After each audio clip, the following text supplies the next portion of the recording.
なすけです。ということで、今回は家のトレーニングルーティーンということでですね、僕の家のトレーニングのルーティーンをご紹介できたらなと思います。なすけ、ジム行ってんじゃないの？家のトレーニングなんか、ジム行ってんじゃないの？あんた、お家でトレーニング、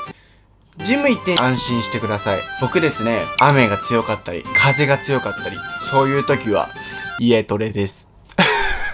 実はコロナで去年緊急事態宣言が初めて出た時に僕はずっと家のトレーニングで、減量を進めていました。でその時も家のトレーニングっていうのは結構モチベーションが保ちづらかったりとか、どうやってトレーニングを考えていくのかっていうところでかなり自分の中で勉強するものがありました。なので僕は今回家のトレーニングでどういう時に家のトレーニングをやるのかとか意識している流れとかっていうのをご紹介できたらなと思います。ということで家のトレーニングに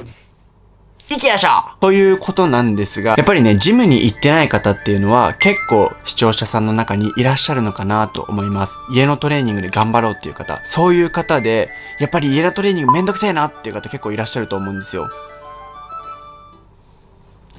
なんか、ニキビできた。そういう方はですね、まずこうやってやってるじゃないですか。めんどくさい。やばい。めんどくさい。これ心の声です。めんどくさい。やばい。家のトレーニングめんどくさい。どうしよう。っていう方、僕はとりあえず寝る。一旦寝る。そして起きる。これが結構大切なんですよ。一旦寝てる時何が起きていたかというと、寝て起きる。これで腹筋1回なんですよね。家のトレーニングっていうのはやるまでがとにかくめんどくさい。僕は結構そういう印象を持ちます。ジムとかだったら結構行くまでに徒歩で歩いていくから心の準備ができるけど、家のトレーニングはすぐトレーニングが始まってしまうので、まずは1回やる。これって結構家トレの継続の壁っていうのをどんどんとぶち壊せて継続できるかなと思うので、とりあえず今日めんどくさいけど腹筋1回はやろうって決めて僕はやってました。腹筋1回。そうすると2回目以降って割とですね、ハードルが低いんですよね。なのでこの腹筋をとりあえず1回やる。これが僕の家のトレーニングのまず一発目のルーティンでした。トレーニングするときに色々と準備するところとかあると思うんですよ。めんどくせえな、ちょっとダンベルめんどくせえ、準備するのめんどくせえとか何も考えない。まずは考えずに腹筋をやる。これがね、一番ね、継続できますから、僕は家のトレーニングは絶対に最初寝る、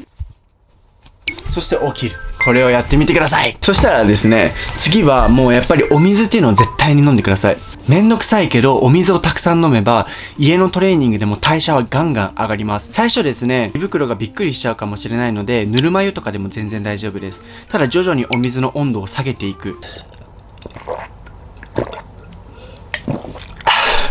こんな感じで、マジで家のトレーニングの時はお水っていうのを僕結構意識的に飲んでいて、代謝をガンガン上げて減量を進めていました。腹筋もやりました。お水もやりました。でもやっぱりダンベルを使ったトレーニングとかって結構めんどくせえなと思うんですよ。だってダンベルのね、こうやって重さ調整して、いちいちめんどくさいし、こうやって丁寧に置かないといけないし、もうダンベル使うのめんどくせえ、考えるだけでもめんどくせえ。その気持ちめちゃくちゃわかる。なので僕は家のトレーニングやるときは全ての煩わしさを排除しております。ダンベルにおいても、もう煩わしさを省くことによって絶対的にトレーニングの継続率っていうのは上がります。もういかにめんどくささを省くか、これが継続の秘訣であり、家のトレーニングを成功させる秘訣です。僕が買った煩わしさを究極に省くことができるダンベルが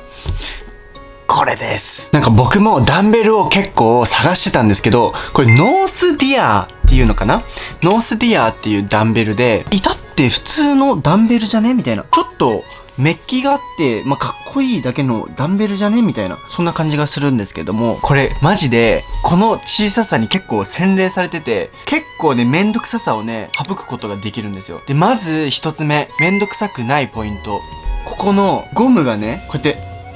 ついてるの。これはこうやって重さ調節した時にすぐこうやってゴムつけられるの。パッて。そうするとですよ、やばい疲れた、マンションだからゆっくり置かないとってやらないといけなかったところが、ゴムがあることによってやばいこうやってね、ガチャンってなんないんですよ。もうゴムで衝撃がすごい抑えられるっていう。これがね、マジでね、めちゃくちゃ、このゴムがあるだけで僕はかなり助けられてます。なんかやっぱり賃貸だったりとか、家のトレーニングだと、お母さんに僕めっちゃうるさいって言われたんですよ。もうね、静かにダンベルを下ろしなさいって言われて、確かに思っていたんですけれども、これはちょっとね、家トレならではのこの精神的ストレスっていうのを軽減できたので、僕はかなりおすすめです。そして、煩わしさポイント2。なんか、煩わしいみたいになってますけど、煩わしくないポイントは、このね、バンドがね、あると、握力っていうのを使わないで、なるべくね、握力を抑えることができるんですよ。で、ジムのダンベルとかだと、どうしても他の人の汗とかが気になるんですけど、家のトレーニングだったら自分しか使わないんで、僕はグリップがついてるダンベルを結構探してました。家だと、パワーグリップっていうジムで使うアイテム、ああいうのもあんまり使いたくなくて、なので、僕はこういうのを探して、マジでね、結構究極のダンベルに出会えたかなと僕は思っております。そしてポイント3。どうもダンベルオです。ということでですね、このダンベルめちゃくちゃ神々しいのでカメラが見えちゃうこれすごくない？本当になんか持ってるだけでテンションが上がっちゃうっていうね。もうこのレベルで僕はこのダンベルを愛してます。そしてめちゃくちゃ取り外しが簡単なので、もうね、この軽さだったら僕の小指でも、初心者の方でダンベル選びで重いの苦手だなとか、結構この重さ不安だなって方はいらっしゃると思うんですけども、これは確かね 3.5 キロから10キロまでこの幅でダンベルをすぐに変えることができるし、これめっちゃ付け外しも超簡単。これで終わるのでめちゃくちゃ楽です。あとはもうこれクロームメッキだから錆びないし、ここもなんか男性でね、これもうプニュプニュしててもうめっちゃ握りやすいし、もうこれあれ最強じゃね？あとはこれ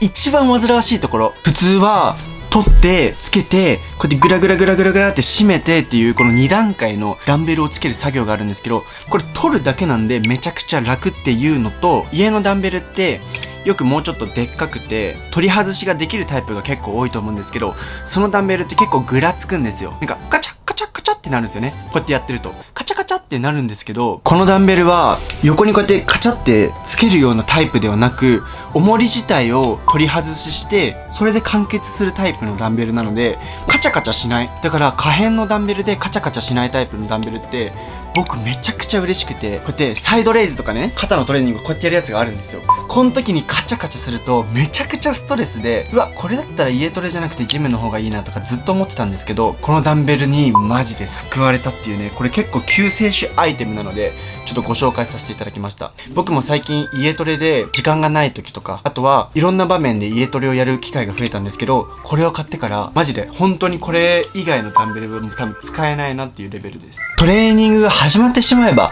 もう結構やりたい放題なんですよ、家トレっていうのは。僕がやってる家トレっていうのをちょっとご紹介できたらなと思います。最近は結構減量してるんでちょっと絞れてきたかなっていう感じはするんですけど、僕は結構基本的には家トレの時には小さい部位をやるようにしてます。ジムっていうのは大きい部位を鍛える。家トレだったら小さい部位は結構育てられるかなと僕的に考えているので、二頭筋だったりとか肩だったりとかっていうのは低重量で結構じわじわと攻められるので、僕は家のトレーニングは結構おすすめです。僕の二頭めちゃくちゃめんどくさい、やばいめちゃくちゃめんどくさいよーっていう時の二頭のトレーニング、これもう本当にめんどくさいってなった時の二頭のトレーニングをちょっとご紹介したいなと思います。僕の二頭のトレーニングなんですけども、僕これ10キロです。10キロのダンベルでいつもやってるんですが、最初もうフルで伸ばした状態から半分まで上げて下ろす、半分まで上げて下ろす、上げすぎずに半分でストップ、そして下ろす。これを7回繰り返します。7回繰り返したら次上まで上げて半分までしか下ろさない。さっきと使ってない筋肉を使います。この時にしっかりと二頭の収縮を感じる。これを7回やったら最後フルレンジ、全ての幅を丁寧に使う。でこれで今1セット終わったんですけれども、これを3セットやるだけで僕はめんどくさい時は終わりにしますね。これでもかなり2投効くんですよ。この下ろす時、そして収縮だけフルレンジ、これを反動を使わずに丁寧に3セットやるだけで結構2投に効いてきます。ちょっと刺激が足りないなって方はグリップを縦に持つのもありです。こんな感じでなるべく2頭に効かせる。下ろす時も2頭筋に意識を持っていくと、こんな感じになります。家をトレーニングやるときはマジでテンションを上げてやってください。はい、いかがだったでしょうか。僕は結構家のトレーニングだとアニメを見ながらやることも多いです。ルフィみたいに強くなりたい、ドラゴンボールみたいにムキムキになりたい、ナルトみたいにスケベ、そんな感じでやるのもかなりありかなと思いますので、ぜひ家のトレーニングの参考になれたらなと思います。ということで、今回ご紹介した家のトレーニングを始めるモチベーションの上げ方だったりとか、煩わしさを省く、とにかく継続に重点を置いてトレーニングをする、これを意識して家のトレーニングをやってみましょう。ということで、僕の家のトレーニングルーティンは以上になります。ご視聴ありがとうございました。また次回の動画でお会いしましょう。さようなら。